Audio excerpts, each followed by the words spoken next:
What if I told you something that almost nobody in the mainstream wants to admit? Rate cuts don't really work anymore. Not for the housing market, not the way they used to. And if that's true, it changes everything. Central bank strategy, affordability, refinancing cycles, investor expectations, and the entire way people think policy supports the real economy. So let's break this down clearly. For decades, there was a simple assumption. When the central bank cuts rates, mortgage rates follow. Borrowing gets cheaper. Demand rises. Housing stabilizes. Household cash flow improves. But that old playbook is breaking, and in some countries, it's already broken completely. Today, mortgage rates behave like they're plugged into a different machine. So what's going on? Let's start from the first layer, the old system. In the post-WB2 era, every G7 country had a tight connection between policy rates and mortgage rates. If the central bank cut, banks cut too. Fixed or variable, it didn't matter. Transmission was clean, but then the system evolved. Different countries built different mortgage structures, and this is where everything starts to crack. Countries with mostly variable mortgages, like the UK, Italy, Australia, still get fast pass-through. Cuts help. Households feel relief. But countries with mostly fixed mortgages, like the US, Canada, Germany, France, have a problem. The mortgage market is tied to long-term bond yields, not the central bank's short-term policy rate, which means a rate cut doesn't automatically drop your mortgage rate. In many cases, it doesn't move it at all. And here's the part almost nobody talks about. The United States is unique in the global system. America isn't just a fixed-rate country, it's a 30-year fixed country. 3 decades.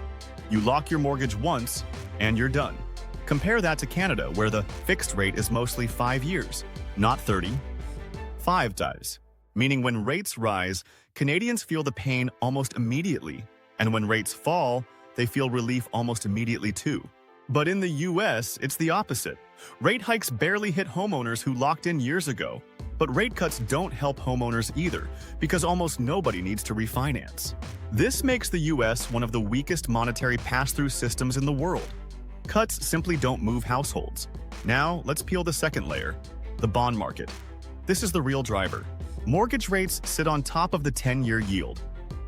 And the 10-year yield sits on top of inflation expectations, term premium, and global capital flows, not the central bank's short-term rate.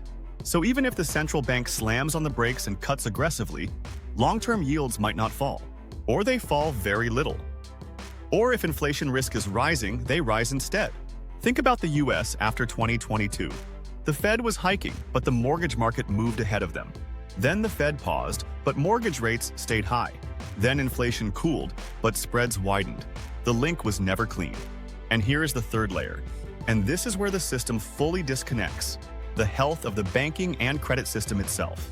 During stress periods, 2008, 2020, 2023, 2025, credit spreads widen. Funding costs rise. Banks tighten. Even if the central bank cuts, lenders don't have the capacity to follow. Mortgage rates stay stuck or even rise. And this isn't rare. It's happened multiple times across G7 history. In the early 1990s recession, after the dot-com bust, during the European debt crisis. The decoupling is the rule, not the exception, when stress hits. Now let's go deeper. What makes this cycle so different and so dangerous? First, term premium is back. Investors want compensation for long-term inflation risk. Second, governments are issuing massive amounts of debt. That supply pushes long yields higher, even if policy rates fall. Third, mortgage spreads are historically wide. Lenders are cautious. And finally, structural demand for housing is mismatched with supply, meaning high mortgage rates don't even fully stop prices from rising. So here's the uncomfortable truth. Rate cuts don't solve housing affordability anymore. They may stabilize markets, they may help sentiment, but the actual cost of borrowing, what families pay every month, is tied to forces the central bank does not fully control. And if that's true, then the next few years will look very different from the last few decades. Housing will stay expensive even in easing cycles. Refinancing booms will be smaller. Policy will feel weaker.